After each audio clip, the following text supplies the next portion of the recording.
This is Tom Bernanke. Today I'm talking about corns on the feet. No, this isn't the corn that you eat at the barbecue. These are hard spots that develop underneath your big toe joints, on your big toe, on your fifth toe, on your hammer toes, spots on the bottom of your heel, the ball of your... These are extremely common. They're like pits and spikes. They can cause severe pain, but don't worry. There's some tricks to get rid of these. I'm gonna go over my top 10 treatments that I do in the office. And guess what? A lot of them work great at home, and we're starting now.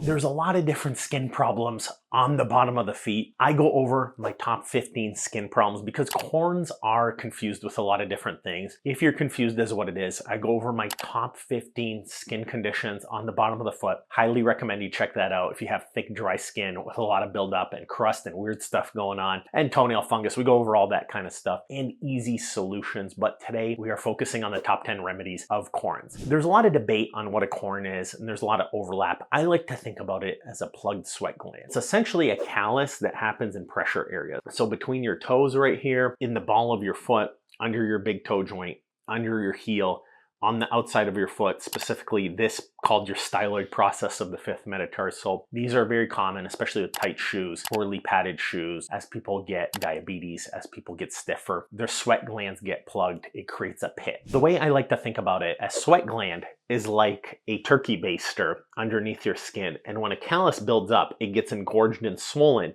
And then that callus creates a spike down into that sweat gland.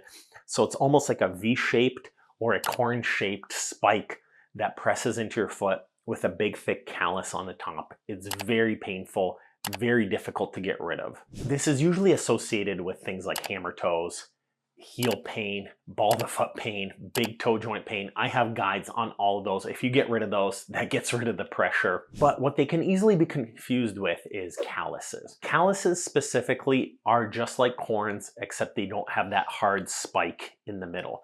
They're more of a flat, thick rim of skin. But now another common cause is a wart. If you trim that callus and there's little black spots, those are called petechiae. That's like little blood vessels from that wart. This is where a lot of people get it wrong. And when I see them, they're not even treating the right issue. But you have calluses, corns, and warts. They all look a little bit different. So the difference here is that calluses are wide and flat, corns are pinpoint and hard, and warts are actually an HPV virus. They all start with friction and damage. The wart squeezes in, but you can see the wart actually steals blood vessels, but not nerves, and it has those pinpoint blood vessels. A callus is wide and flat, and a corn is pinpoint hard, like a pebble, and it stabs into the skin. They all are treated similarly, but differently at the same time. Now, the tricky thing is a wart is a virus. It's HPV. It's just like the herpes virus. And what happens is this is something that has to be cut out or treated with acids or cryotherapy to go away in a lot of cases. There are 200 plus related HPV viruses. Some of the high-risk ones can lead to cancer, but that's not what we're talking about. We're talking about the ones specific to the foot or the hands. These are considered plantar warts. These are not spread by sexual contact and are lower risk. There's low risk for cancer, but theoretically it can lead to it. The different types are genital warts, common warts, plantar warts, and flat warts.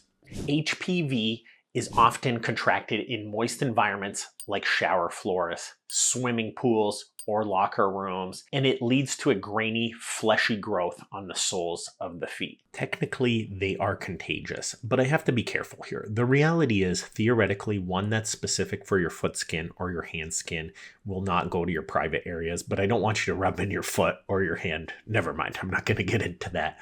But it can always happen. I don't want you to get warts spreading all over your body. So it depends on your immune response, but limit your scratching, your picking, take pressure off of it, use duct tape to protect it. And you can see younger people are more likely to get warts. In this particular study, I'm surprised there wasn't more older people, I think because they didn't have them available. But usually I see it's more common in the female patients, which this chart tends to show, and it's more common in people under 20 when the immune system's a little bit weaker, and people over about 75 or so tend to get them again when the immune system starts to decline a little bit. So your immune system has a lot to do with it. It's really difficult to tell the difference. If you're struggling and like 6+ months have gone by treating your wart, your corn, your callus, and it's not getting better, that's when it makes sense to see a podiatrist like myself. If you catch it early, these home treatments can work quite a bit. If you think you have a wart or a callus, I have guides with the best remedies on all those. The beauty of being a foot doctor is I can usually go in there and scoop out about 95% of that wart, and most people do not feel it. Like outside of kids who are nervous, and then you can apply some cream. If the wart is bigger, if it's not going away for months and months, and we look at it, there's certain criteria that we can look at. But we can also take a biopsy. Now, again, this should not hurt, but we take that biopsy and we look at it under a microscope to make sure it's not anything cancerous. Because they all do have different treatments with different effectiveness. And it could also be athlete's foot. So if you have thick, dry, flaky, powdery skin, I have my athlete's foot guides. That's related with all of these. All of these are kind of related. All of these have slightly different treatments. I'm going over my top 10 guide. In fact, I added an 11th one. These are from least practical to most practical. Some of these I do in the office. A lot of these you can do at home. Number 11, lasers. I love to use the laser. This is such an effective treatment. It's completely painless. You don't have to use a scalpel. You don't have to use a blade. I have that in the office, so I kind of cheat. I know you watching this at home, you're like, hey, Tom, why are you bragging about your laser? I don't have a $50,000 laser at home. And it's true. That's why it's number 11. Even though this is one of my favorite ways to take care of these, because it's painless and it's effective, you don't have it at home. I used to always think, hey, who are these guys using these expensive lasers showing off? I always thought they were a gimmick, but you know what? I started using it, and for warts, for corns, for calluses, if you scoop out the central portion with a blade, you can then apply the laser. It really softens the skin. It stimulates more blood flow there. It can break up those hard tissue bonds. The laser is just extremely effective. You can essentially remove all that surrounding tissue, and it keeps that wart, that corn, that callus away for a pretty long period of time. Number 10, fancy moisturizing creams with antioxidants. Creams can be really effective, but they can be expensive. I see a lot of these creams with aloe vera, with vitamin E, with all these nutrients, with vitamin A in there. You don't need all that stuff. Even though these are great options, I go over some better ones, but the reality is using Vaseline, using coconut oil, using CeraVe type creams, I link some favorites below. You don't have to spend a lot of money to get these better. This will not get rid of the root cause of the corn. That's why it's number 10, but it will soften it up. So at home, this is a safe, easy way. After you take a foot bath, after you take a shower, put some cream on it. It'll take that hard corn and soften it. Especially if you apply it at night, put some socks on, you'll feel a lot better. Number 9. Epsom salt soaks. Epsom salts are magnesium sulfate. There's some magnesium chloride in there. The salts soak into those calluses, that dry skin. I always tell my patients they should move somewhere nice like Florida, because then they won't have foot problems. They'll be able to walk on the beach where there's salt water. That salt water gets into their thick, dry skin.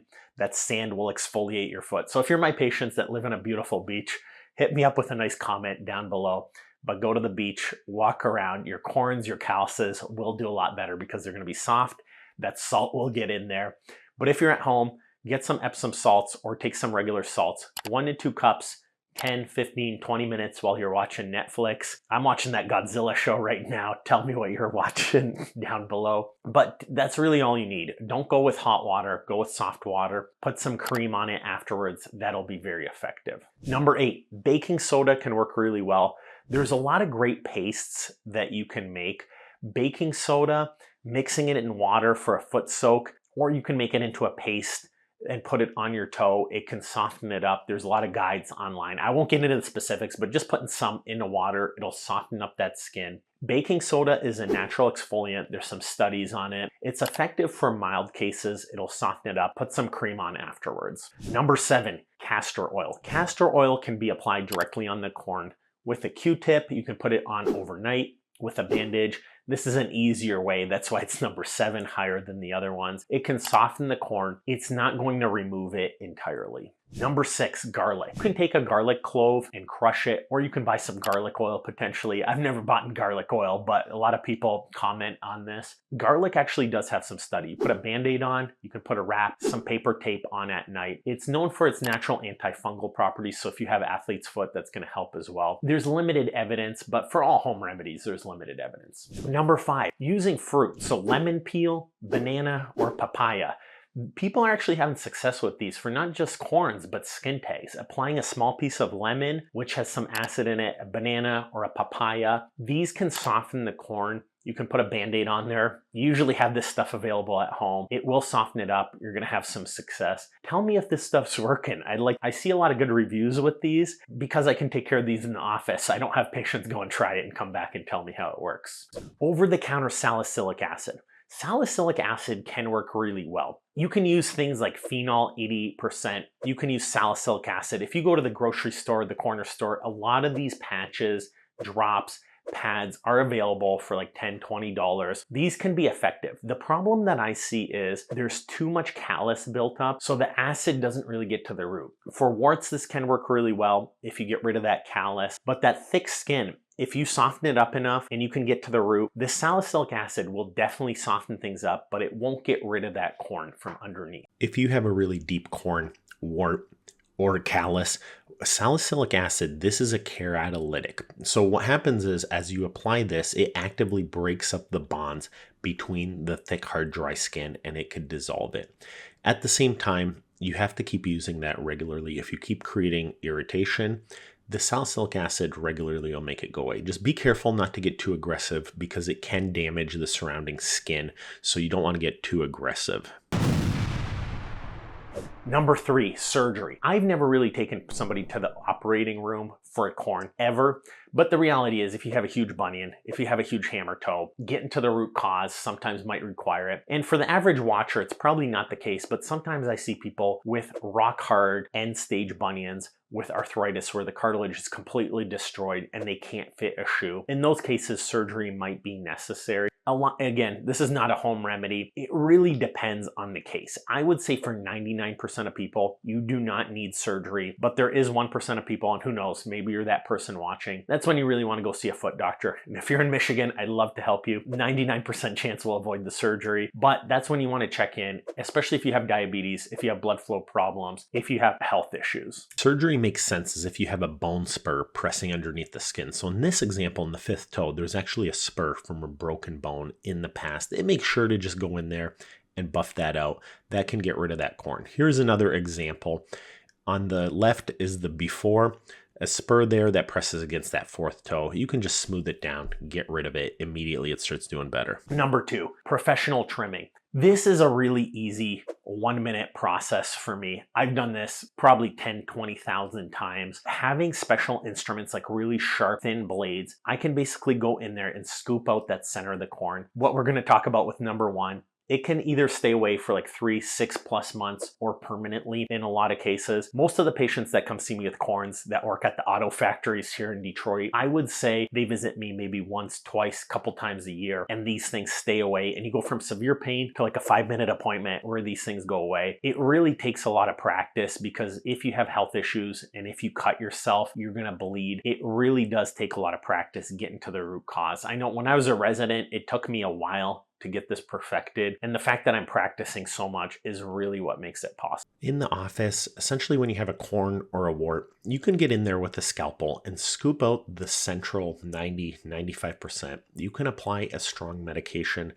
like phenol, like salicylic acid, or we do have stuff available, like for example, cryotherapy, which does get it pretty cold. If there's a wart there, if there's some virus, if there's some hard skin, then getting it down at 196 degrees Celsius can essentially destroy that wart.